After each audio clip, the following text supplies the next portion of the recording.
I mean, for example, even if you're selfish, let's say, you got to think very carefully about what that would mean if you were selfish and awake, because you have to work to take care of yourself and what you want, say, in this moment.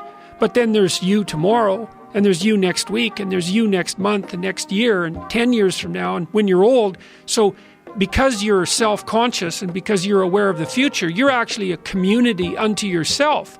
And if you're selfish and impulsive, all that means is that you're serving the person you are right now, you know, in that impulsive way, but not the person you're going to be. And so that's not a good grounds for any sort of ethical behavior. And I see that if you serve yourself properly, there's no difference between that and serving your family properly and serving your community properly, that those things all mesh in a kind of a harmonious manner. And one of the things that's really been effective in the lecture tour is a discussion about that idea and its relationship between that and meaning and responsibility, because one of the things that strikes the audience as silent constantly, because I'm always listening to them to see, you know, when the attention is maximally focused, is whenever I point out to people that the antidote to the meaninglessness of their life and the suffering and the malevolence that they might be displaying because they're resentful and bitter about how things have turned out, the antidote to that is to take on more responsibility for themselves and for other people, and that's aspirational, which is kind of cool.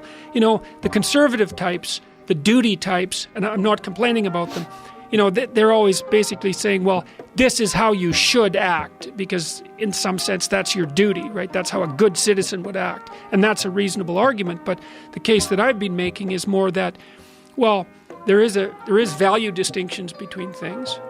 Some things are worth doing and some things aren't, and you can kind of discover what that is for yourself, and then you should aim at the things that are most worth doing.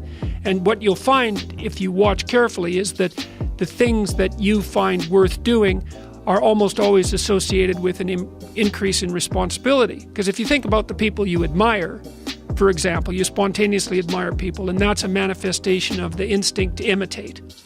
Again, people are very imitative. You don't admire people who don't take care of themselves. Like, unless there's something wrong with you, you at least want an admirable person to be accountable for themselves. And then if they've got something left over so they can be accountable for their family, well, then that's a net plus, obviously. That's someone you think is solid. And then maybe they take care of some more people. They have a business or they're involved in the community in some positive way. You see, well, that's a person whose pattern of being is worth imitating. And that's all associated with responsibility. And it's so interesting because it's as if everybody kind of knows this, but that it hasn't crystallized. It's like, well, you should be responsible because that's what a good citizen is. It's not, no, you should be responsible because you need to have a deep meaning in your life to offset the suffering so you don't get bitter. And the way you do that is to bear a heavy load, you know, to get yourself in check for you now and for you in the future, and then to do the same for your family and your community, and that there's real nobility in that.